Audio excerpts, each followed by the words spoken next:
Hey everyone. Are you ready? Are you ready? No. Ready? It's just, you went too fast. You jumped the gun. Okay, so we're here. We just finished the amazing, we were obsessed anyway. Obsessed. We really were. With Kingdom of the Curse by Kerri Maniscalco. And we got the Barnes & Noble exclusive edition, which had deleted Wrath point of view scenes from Kingdom of the Wicked. So we had the special edition. Now there is another edition that I have to double check what edition it's from. Like, I can't remember, like a Books A Million. I don't think it's that one, but like, you know, that if you bought from that site too, there is another special like insert, and it's like an interview with Wrath. And we got it. We found it on Tumblr. We found it. We're going to record that one as well, not tonight, but we will record that one to you. It's not that long. It's just a little interview. But it's good. Yeah. It's good, but I think this is better because there's a little more information in there that first of all, if you have not read Kingdom of the Wicked, or Kingdom of the Cursed, really, both of them you need. But if you have not finished Kingdom of the Cursed, do not watch this yet. No. Come back because this is going to have spoilers in it. This is deleted scenes from the first book. But a lot of the stuff you don't find out till the second book. So I would say don't even stick around. Come back later. We don't want you here right now. We want you here later. Goodbye. Leave us. But anyway. You don't want to be spoiled. I promise you don't want to be spoiled. Yes. So we have there's 3 chapters. We're going to go over it. And I don't know, the last chapter, the third chapter, I believe it's chapter 5 from the book. It was good. I liked it. So first I'm going to start by what Kerri says in the exclusive Barnes & Noble edition, before we get to Wrath's point of view, she says this. So we know how to take these scenes. Dear reader, when I initially started writing this series, I used an alternating dual point of view narrative. Then deleted chapters, told from Wrath's point of view, are taken from the very first draft of Kingdom of the Wicked. The opening scene details what Wrath was doing right before his story converges with Emilia's. On the night, they both find Victoria's body in the monastery. Some eagle-eyed readers may recognize bits and pieces that made it to the final draft in later chapters and were rewritten from Emilia's perspective. Other scenes I'm revealing now for the first time. I hope you enjoy this glimpse into what Wrath was doing and feeling directly before and after his initial encounter with Emilia. With love, Kerri. Now, before we start getting into, I know I said this in our review of the book, before we start getting into it, I told Danielle, or actually I told everybody that I wouldn't mind a whole book of Wrath. In his point of view. Oh, sorry. He's so dreamy. He's so sexy and dreamy. Yes. He has made it to our book boyfriend list. Yeah, exactly. Yes, he's really. But, you know, it was just interesting. It was fun to be in his head. And I was like, oh, I wouldn't mind, like, the dual point of view in a book. So it was fun. We only got 3 chapters, right? Yeah, we have 3 chapters. We only have 3 chapters, but it was still fun to read it and kind of be in his head a little bit. And we have said multiple times as well that we love to get a different perspective, a point of view. I have also said, like, for me, for, like, the Twilight Edwards, what's the new one for him? Midnight Sun? Midnight Sun. I don't know if I really want to read a whole book of a story I already know. I've heard people say, oh, actually, it's totally, like, it's the story, but, like, it's different because you're hearing it. So maybe it would be good, but I like snippets, like I like chapters here and there. I don't know if I'd want a whole book of the same story I've read.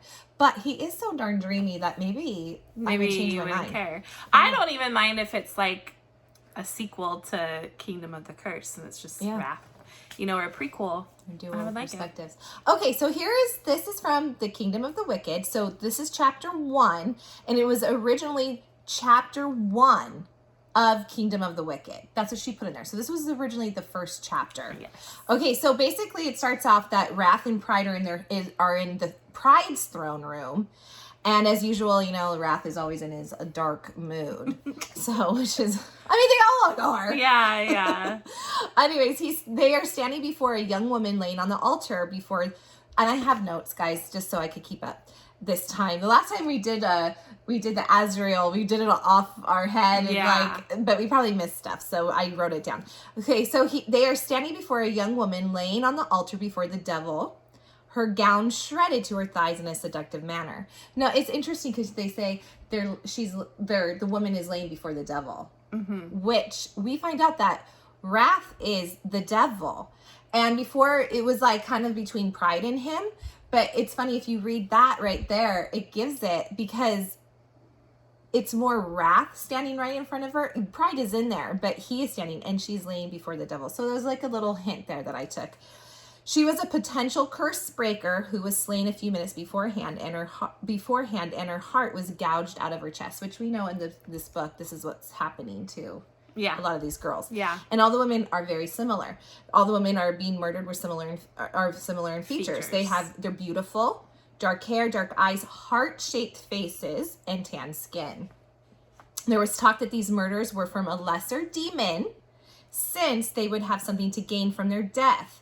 But Wrath wasn't too sure and could tell that this is a more calculated killing with conspiracy and betrayal. So this leads Wrath to pretty much guess there's two different things that this could possibly be from. The goddesses had answered the witch's prayers, or one of his brothers was bored, which is kind of funny. You know, those boys. Princes of Hell have been known to indulge in these lethal games, even favoring it more than betting someone for their sinful pursuits. Wrath intends to find out in this whole thing, he's upset which brother would gamble the realm's future.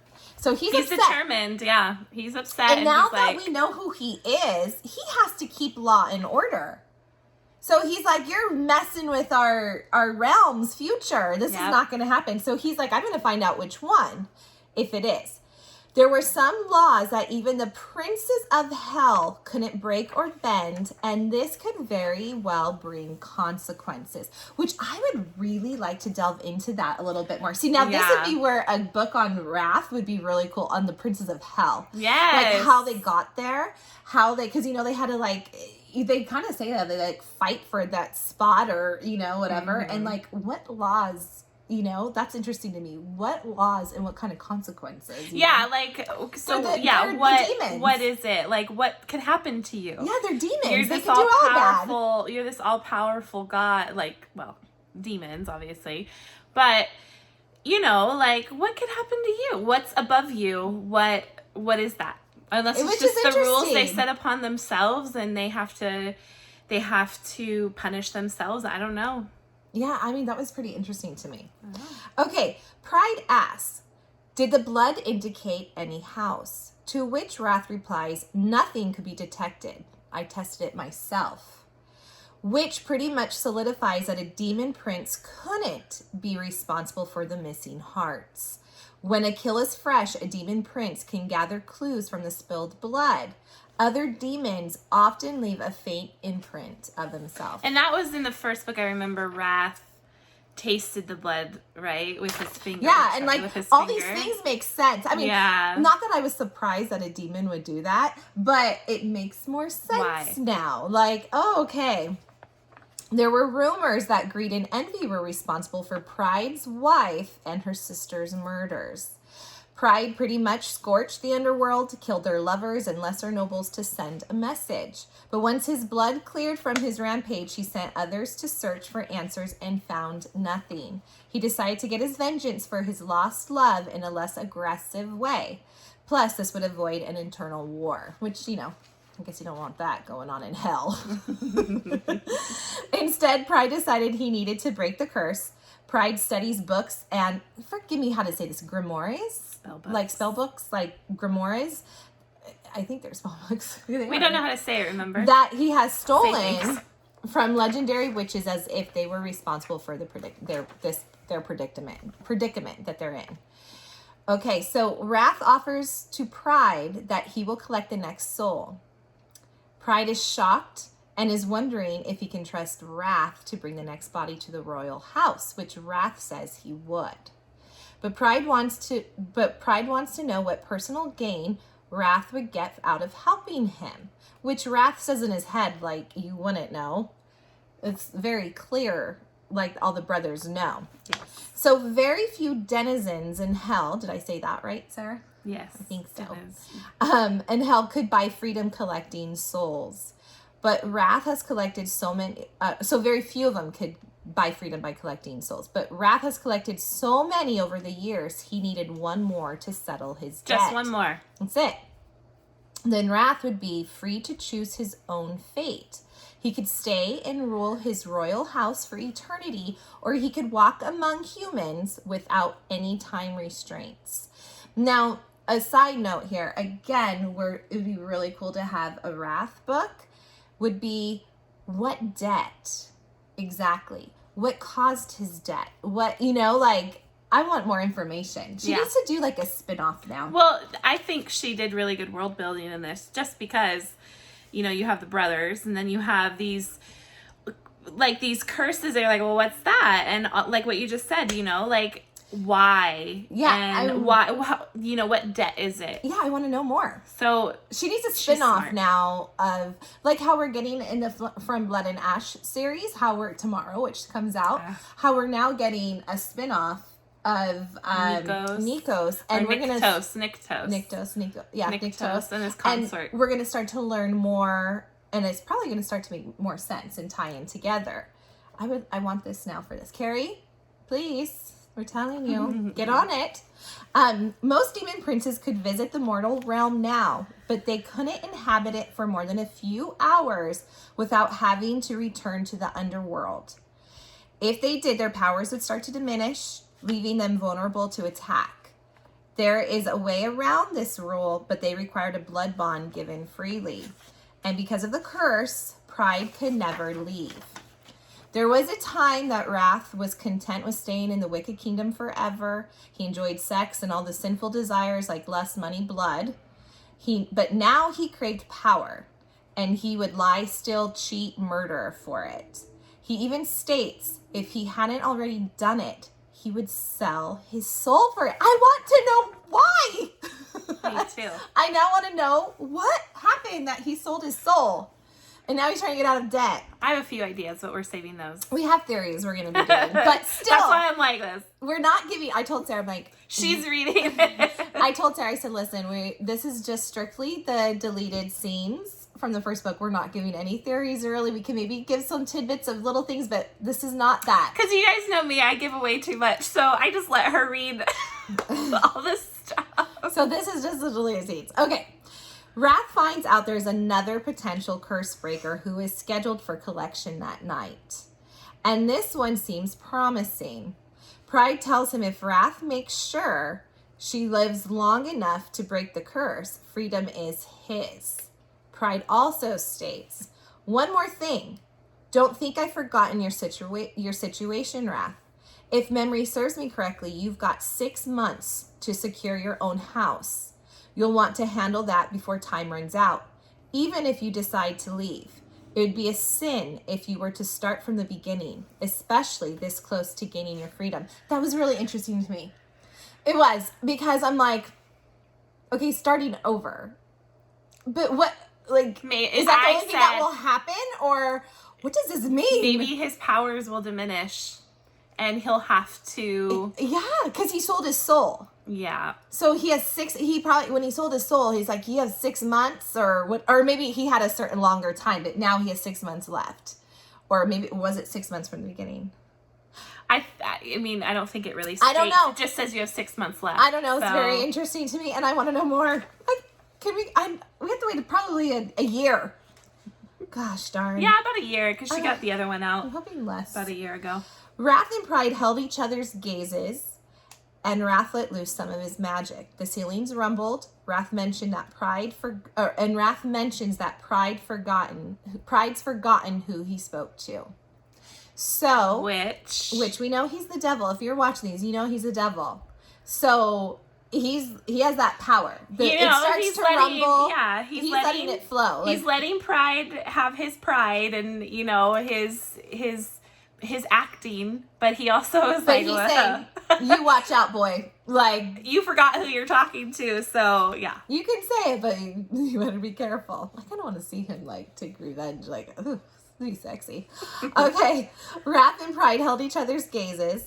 Or did I read that one? Yes, I did. Sorry. When his attention went back to Wrath, flames reflected around them, and Wrath couldn't tell if it was his wrath or Pride's. Pride responds with, I'll keep that in mind, Your Highness. Without another word, Wrath left the kingdom of the wicked. So that's the first chapter, guys. That is the first one of these three. So I don't know, that was interesting to me on, I want to know exactly what he sold his soul for. I'm assuming it is his ex. There's a love out there. His ex, I don't know. He did something. We don't want to get too much in theories. Yeah. We have a theory, but we're not going to get too much. But it did say in the book about how his wings, maybe that, I don't know. He wanted his wings.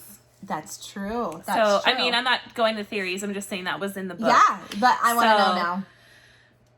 I have questions. We have a lot of questions. A lot of people have been saying that. We have so many questions. That's why we have to go to think about it. A lot of, in that chapter, you got to switch the roles, and hearing and seeing that I'm kind of switching the people. So, meaning what she's saying, which I kind of agree with, almost like Pride and Wrath are the roles are switched. They're really supposed to be the opposite roles. So other than Wrath is the devil, but Pride takes on like he's the devil, which it works in Wrath's, like it works for him because then the tension's on him and he could get done what he needs to do. He mentions that in Kingdom of the Curse. Yes.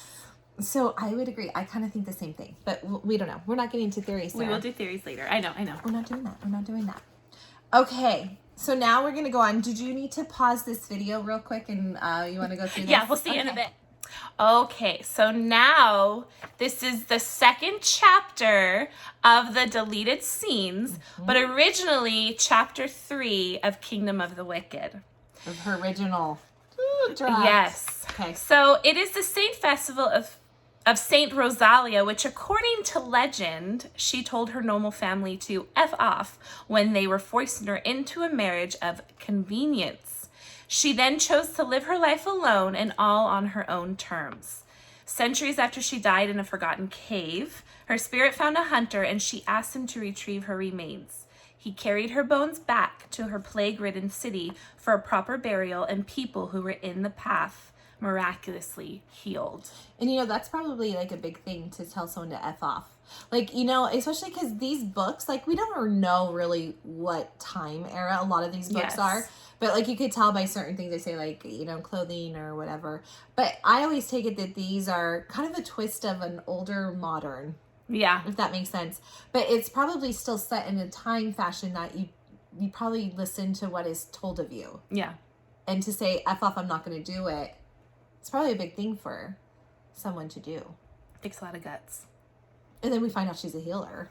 Yeah, exactly. Supposedly. Yep. So as most people were celebrating the saint's victory of life over death, they didn't notice the violent disturbance in the alley. A man, Francesco,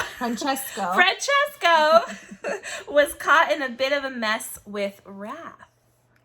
While the others paraded around the cathedral, Wrath grabbed him and threw him in the alley. Wrath asked him...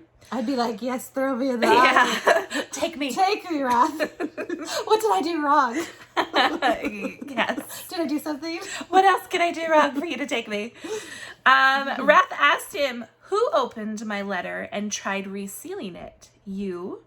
He waited for the reply. In his choice of sin, Wrath was strong. He needed it to calm. It would be so satisfying to kill him given his treachery and the young, beautiful woman who paid for it. But he wouldn't get the answers needed. So he has to control himself because, that's really hard, especially when you're... With your choice of sin. When your sin is wrath. Yes. And like maybe the other sin, like maybe like pride or anything. He has to control that. He has to master it or if he wants to get what he wants, which he's also the general of war. So like you probably know, he probably has learned. It's a temper. Francesco admits to opening his letter and reading it with the threat of a blade at his throat. So that's what it took for him to admit it. Wrath asked if he had worked for anyone who had knowledge of the young woman's murders. Francesco admits, with some prodding, that he saw a date and an address. Francisco was growing restless and angry. Francesco was growing restless and angry. That was feeding into Wrath's ravenous magic. Did I say that right? Francesco admits it was the address of the Capuchin monastery that night. So he finds out that Francesco was the one who took his letter and opened it and read it and found this address. And he finally admits it. Yes, after he took some prodding to do it. So keep going. Wrath presses the blade in a bit firmer and threatens, if you speak of it again, I'll cut out your tongue. Then I'll carve out your heart. Have I made myself clear? He nodded and Wrath continued. Next time you're tasked with carrying a message for me, don't let curiosity get the better of you. The condition often proves deadly. Francesco peed himself with which Wrath ignores before telling him, off you go now. That would be embarrassing. I would. He's probably used to the pee coming out when he scares someone. Yeah. Any of his other brothers would have done worse if they had found him in his treachery. It was better Francesco's pride suffer with peeing himself than getting to see his family again. Which, like as you read Kingdom of the Cursed, Emilia is discovering that, he says in there, we discussed this in our last video, he says when Emilia finds out he's the devil, and she thought she could handle it, and she's like, I can't, it's just too much for me. And he says, haven't I proven myself to you? Basically. I can't remember if that's verbatim, but this basically is what he said, which is true, because if you think about it, he's saying his brothers would have done worse. He really is nice. In a weird way. I mean, he says to Emilia, I'm not good or bad, right? So he's almost good. I mean, he's bad, but he almost has a side. It's very fair. He's not one to just... His brothers would have done worse. And look at, he's mad, but... I mean, he did scare him, which he has to. Yeah, but he and didn't that's said in the book him. too, that he has to... He has to do his job. Pride is said... Was it Pride that said that in Kingdom of the Curse? That we know that when to listen to, like, he sets the tone and we have to follow, basically. So... Yes. So, side note, witches believe that demon princes craved blood and the taste of it, but they don't actually drink it. It's the power that the demon princesses... the demon princes are intoxicated by. And there is no greater power, especially for the general of war, than the immense power of will it took to rein in bloodlust once it had begun. That's true. That tells me he has a lot of patience, actually, if you think about it. Yep. He does have the patience. Yeah. I mean, well, we all know he has Lord, to. I want it. I'd be like, you're done. Yeah. But knowing who he is, he has to. Yeah. So this is the second part of chapter 3. As Wrath and Anir walked to the next street and turned down an alley, Wrath could smell the scent of death and found a slumped body. Looking over the body, he could tell that it was a targeted job. The killer was in and out, leaving nothing but the body behind. Wrath knew the person lying in a pool of blood wasn't human, but a witch. My stomach's growling. I don't know if they can hear that. Can you hear that? She had dark hair that fit the profile, but had green eyes and an oval face shape. No, remember the other ones had dark eyes. They had the dark eyes and a heart shape. Yes. She different. was not meant to break the curse. Wrath doesn't want to get involved in whatever coven feud between the witches.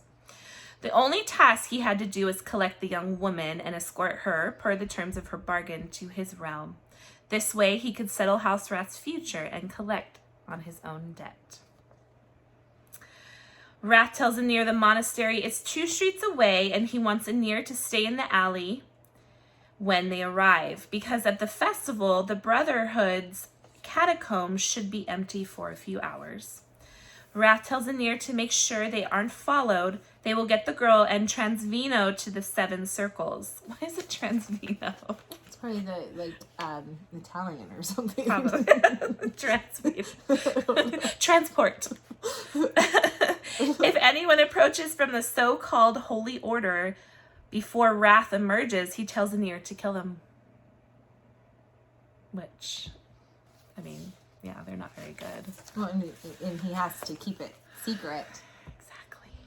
Wrath leaves the dead witch for someone else to discover. He has had enough problems of his own, and the moon has barely risen. Just starting. The night's just starting. Yep. So, and then we also learn more about Anir. So Anir is the oldest son of a North African father and a Chinese mother. He was playing in the woods when his family was killed. Wrath found him traveling through South America, fighting the underground rings, bruised and bloodied. Some battles he would have to fight to the death, but he was paid handsomely. He was the reigning champion for more than a year when Wrath offered him a position in House Wrath. It had taken double the time for life to slowly return to his eyes. Poor Anir. He almost looked human again. Another decade could cure him of that. Or could cure it for him. I kind of liked that about Anir, that we learned a little bit more about him too, because I really do like Anir in the books. Yes. And he's really good, like, for Emilia and all that too. Like, he's loyal to Wrath. He, even though, like, actually in these deleted scenes, they kind of a bickering. Like, he doesn't like the way Wrath handled Francesco. And, and then when they come across the dead body, who is, we find out, is the twin, Victoria, like, he almost stumbles upon it, and he's like, you could have told me she was right here. So I really like his personality, and you really get to know Anir a little bit more in Kingdom of the Curse. So I liked that. We got a little more and he's human, and Wrath and him have that relationship, which I really like. It just shows Wrath, like, I know he said he's not good or bad, but it just shows he has a heart. He's taking care of him, especially since he's had a hard life. His family died. He had to survive, basically. Hurt people sometimes to the death. So I really liked that. And I think it also explains Anir a little bit, which is really good, which I think we're going to get to know Anir a lot more in the 3rd book. In Fauna and stuff. So I really liked that, actually. Yes. So we will pause again so we could go over the next one. I don't even know if we have to tell you this. Okay, so here's our final chapter of the deleted scenes from Wrath's point of view. And this is chapter 5. This is the deleted scene from Kingdom of the Wicked directly after chapter 4 of the final draft. So this one sounds like it got pretty far. It almost made it. Yeah. And this one is probably my most favorite. Yeah. There's a lot that we kind of like hear or answered questions for us that we were having after reading Kingdom of the Curse at the end. Wrath and Anir are back in House Wrath after discovering the witch dead. It had been an hour, and Wrath could still hear the witch's twin sister's scream as she discovered her sister brutalized and dead. The phantom echoes of her cries he'd been hearing long after they left the magical isle. There were 2 dead women, and with blood on his shirt, it did nothing for his mood, which is not shocking. Wrath still hadn't told his brother, Pride, the news. Well, and too, with blood on his shirt, remember, he has to be so pristine, and like, he didn't want to wear the shirt that Emilia had. It was his, but he didn't want to put it back. He's like, I can't go to hell looking like that. Well, and like, we didn't know that in the first book. Yeah. But what we learn a lot through the second book is that also gives him his power. Like, it doesn't give him his power, but it's part of his power. And it shows how, like, he's always put together. He's strong. And for him to not look like that would make him go, like, what's going on? Is something wrong with him? Is he getting weaker? Like, because he's always pristine. He's always looks He's the devil. Ready to kill, I'm sure. Anir notices Wrath's house dagger is missing. Wrath had left it. It was a gamble to leave it with her, Emilia. And he was hoping it would work. An old warmth moved through his chest. Demon-blooded damned witch, he says. An old warmth. Old. Ooh. I cannot wait to One get of to our our first theories. clues. Anir states she sounds like a lovely young woman and wants to know if you'll be inviting her to dinner. He only had 6. Wrath gets mad and interrupts him because he is well aware of how much time is left. He's like, you don't have to tell me, I know. Mm-hmm. He's one living through it. Yeah, which is, it makes you think, like, we know he sold his soul. Did he do something that, okay, in order to get his house in order, he has 6 months.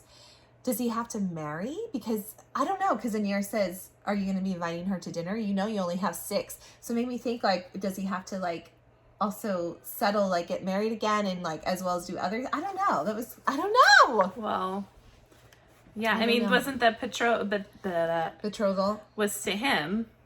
No, I know, but that happened. She created that. Oh. She created that when she did the summoning spell. Or it wasn't really a summoning spell. I think it was, it was a summoning, but it was a betrothal. Mm. But what I'm saying is, whatever he has to get in order, I wonder if part of that is, when he says, are you going to invite her to dinner? You only have 6.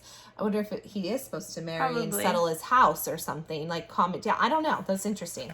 Here's the second part of this chapter 5. Pride is upset with Wrath because he failed his job of escorting her, meaning Victoria, the dead twin, to the circle unharmed. He asks how hard it is to bring her when he is Prince Wrath. How hard is it for you? I know, really. He finds it suspicious. Pride notices Wrath's house dagger is gone. Wrath takes Pride's grimoire away from him and reads, enchantments for binding a witch to your will. And I think he even states, like, it's a little late for that or something. Mm-hmm. As Wrath was leaving, he decides to leave one more bit of information. That the dead woman he was to retrieve was a twin. Which is big. That's, like, a big thing. Mm-hmm. This is what the prophecy has basically been saying. Oh, twins. One of hell. One would die, one of hell, or gives her life to hell. But Wrath adds this. And I know who she really is. If you ever keep such a secret from me again, I will destroy you. That was really interesting. But what was interesting is Pride knew too, because Pride had to know. Because he says, if you ever keep a secret from me again, I will destroy you. So Pride was well aware, I believe. I don't know. Pride responds with, careful, or some might question your motives. An icy calm falls over Wrath. He felt like Pride was making a threat, and one that Wrath would remove without any remorse. Wrath asks, and what motives would that bring? Before Pride could answer, magic enveloped him. The realm and strategy room which they were in disappeared. He knew who summoned him. Against his better judgment, a flicker of pride went through him. She figured out how to use the blade faster than he hoped. So he knew, and he was like a little like happy about it. Like, wow, she got it. Like, so we know that they are entangled, really. They know who each other are. They're past. Well, he knows her. As the smoke cleared, he slowly turned, her attention on him, and her heart pounding almost harder than his. So his heart is also pounding fast. Her gaze fastened on his tattoo. He held his breath, wondering if it sparked a memory. He could feel her fear. Impossible, she says. Wrath is waiting and hoping for the recognition to hit. He could sense simmering, calling to him. She touches her amulet. It was then that he realized she still wore it. A flash of another time crossed his mind. She threatened to kill him. He let her try, and she realized how quick he heals, and she was using so much energy. He examined her summoning circle summoning circle. Bones, ferns, and blood. Her blood, because she cut her arm or wrist or something. I think her wrist, something like that. A slow smile forms before he could hide it. She wants him to bleed, and her wrath is so strong that he can almost get drunk on it. She made a grave mistake, but he thinks hopefully more than one. A searing sensation moved down his arm, and his healing powers couldn't overcome it as it burrowed deep. Dread sliced through him, a foreign, unwelcome emotion as understanding sunk in. He quickly looked at her, and she gave no understanding of what she had done. What spell did you use, witch? She swears with a passion something about effing her dead relatives. He fought to keep a grin off his face. So it's funny because when we were in A Kingdom of the Wicked, when we were reading it, he was so stoic, and you never knew that he, like, it's really hearing this, that he's really trying to not... His inner, keep a grin off of his face, where we thought he was so mad the whole time. Yeah, and absolutely because he's wrath. We thought, oh, well, yeah, he's but wrath. I love that we're seeing what he really was thinking. When she finds out she betrothed them, he would gladly remind her of this moment. He could envision her fury, and part of him wanted to tell her then about the consequences, just to see how wild she could turn. He had to remember the mission that brought them there. He once again became the unforgiving Prince Wrath. He asked again what spell she used, and she said she was guessing a summoning spell with a demon added in. The searing stopped in his arm, and he looked down and gritted his teeth. She marked him. He was shocked that she managed to do something so impossible, to permanently mark a prince of hell. Her magic wasn't as blocked as he first thought. The tattoo of double crescent moons lying in a circle of stars. He wanted the exact spell to reverse it, and she says no, because she wants to know who he is and why he killed her sister. She bound him, and he hated that. His magic went out around her and went away. He says to her, one day I'll be free of this bond. Think carefully about that. She steps closer and says, one day she was going to find a way to kill him, and he need to think carefully on that. He waited for her to join them again. He waited for fear to join them again from her. He fed off that as he rattled off his titles. But instead, she started laughing. His sin rumbled through the anger, wrath. Only one other time had someone been able to be so unimpressed or undisturbed by his titles. I wonder who that was. Yeah. He asks why she's laughing so hard, and she says, what exactly should I call you? Your Highness? Or, oh, feared mighty Seven, General Commander of Hell? Or Prince Wrath? He held her gaze and waited for the amusement to fade from her features, responding, one day you'll call me Death. For now, Wrath will do. That is it. Isn't that so good? That was my favorite scene or the deleted scenes was that, because we really you get a lot of little information. Yeah. Basically, they knew each other. He was waiting for her to remember. He was waiting for her to remember his tattoos. He was like, there's a lot of there. He's really grinning and trying to fight off, and only one other person has ever been, has never cared about his titles. And there's a lot there, and I can't wait to delve into some theories on this, because this was, I don't know, if you guys have theories, let us know on this too, because we're going to get to them. We're excited about this, especially because it's just I loved it. It was so good. It was so good. It was. So what did you guys think about the deleted scenes? We are going to film the interview with Wrath. We'll do that maybe in a day or two. And we'll get that out hopefully soon too. But we want to know what you guys thought about it. We want to know if you guys have any theories to shoot at us, because that will help us. And I don't know, we just loved it. Yeah. We loved it. We loved hearing Wrath's point of view. Yeah, it was fun. It was that fun. Sexy, sexy man. Yeah, and it definitely brings things to light and makes sense. So, yeah, I'm excited. I wish we got more, but that's okay.